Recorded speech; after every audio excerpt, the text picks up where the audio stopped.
Behind me is Mount Vernon, the famous house of George Washington, and today it's one of America's most visited historic homes. But more than 200 years ago, this wasn't just the home of George Washington. It became the place where one man made a decision that would forever alter the course of world history.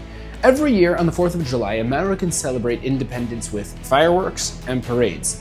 But I wonder how many of us truly appreciate just how revolutionary America really was, because for nearly 3,000 years, humanity basically knew one form of government, the rule of kings. Whether it was Paro or Nebuchadnezzar or Alexander the Great or the Caesars, the Tsars, the Sultans, different languages, different continents, different crowns, but always the same idea. One man held the power and everyone else lived at his mercy. The king wasn't just the head of state. He decided your future, he decided your rights, he often decided your religion. If the king hated Jews, then Jewish life became almost impossible. If the king tolerated Jews, then they survived at his mercy. For almost all of history, freedom wasn't a right. It was a favor granted by whoever happened to be sitting on the throne at the time. But then came along a man named George Washington. The Revolutionary War had ended, and against all odds, 13 tiny little colonies had defeated the greatest empire at the time on Earth, the British Empire. Washington was the undisputed hero of the new nation. The army adored him, the people trusted him. If anyone in history had every excuse to become king, it was George Washington.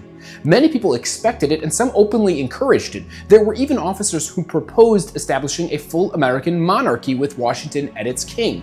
No one would have stopped him. He had the army, he had the popularity, he had the opportunity. Why wouldn't he become king? Yet instead, on December 23rd, 1783, in Annapolis, Maryland, George Washington stood before the Continental Congress and voluntarily resigned as commander-in-chief.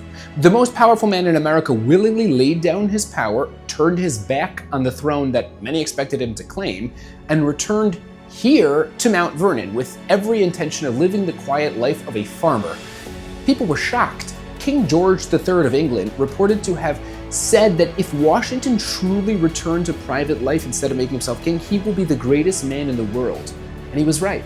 Washington returned here to Mount Vernon, believing that his public life was over. But greatness has a way of calling humble people back. Nearly 6 years later, the nation came looking for him, not because he had campaigned for power, not because he had demanded authority, but because he had proven that he could be the one trusted with it. And on April 30th, 1789, on the balcony of Federal Hall in New York, George Washington was inaugurated as the first president of the United States. But even then, he refused to embrace the trappings of royalty. Congress seriously debated giving him some grand royal titles. Some proposed calling him His Royalty, His Excellency, His Highness, the King of the United States. Washington wanted none of it. The title he chose was remarkably simple. He would be referred to as Mr. President. And in those two words, something radical entered history. America would have no king, no man born into power, no dynasty deciding your future. There would be no ruler whose will becomes your destiny. And from that decision flowed something that the Jewish people understood more deeply than almost anyone in history: the fragile miracle of living without a king who controls your fate. In one moment of history, a revolutionary idea was born in this country and world, that power does not belong to a king, it belongs to law. And from that idea came something almost unheard of in world history: a land where Jews could finally live and build and learn and serve Hashem without asking permission from a crown. Now imagine just for a moment if Washington had chosen differently, if he had taken the crown everyone expected him to take, if America had become just another kingdom in a long line of kingdoms. We would likely be living in a very different world, a world where freedom is still something granted and revoked by rulers, a world where Jewish life might still depend on the mood of a monarch.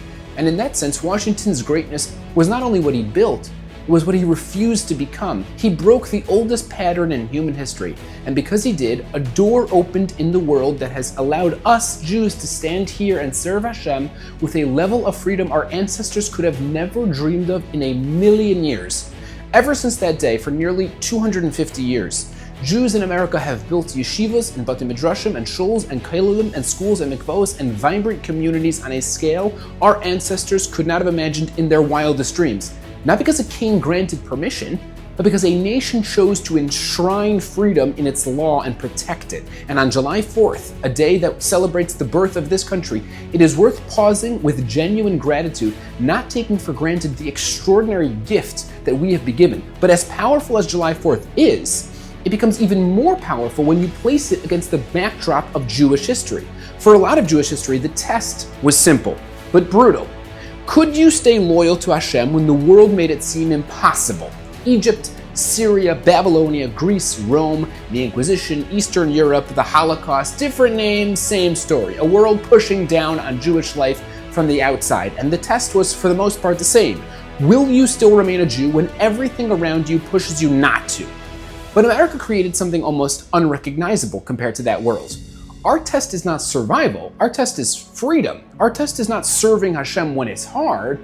Our test is serving Hashem when it's easy, when no one is stopping you from learning, no one's stopping you from davening, no one's stopping you from putting on tefillin, when no one's stopping you from keeping Shabbos, when Jewish life is not hidden in basements or whispered in exile, but it's lived openly and freely and proudly. That's not a small shift, that's a historic reversal. Freedom is an extraordinary gift. But freedom is also dangerous because chains are easy to recognize, but comfort is not. And once the chains come off, once the pressure disappears, once no one's forcing us to choose, the danger is no longer that we will be broken. The danger is that we will become numb.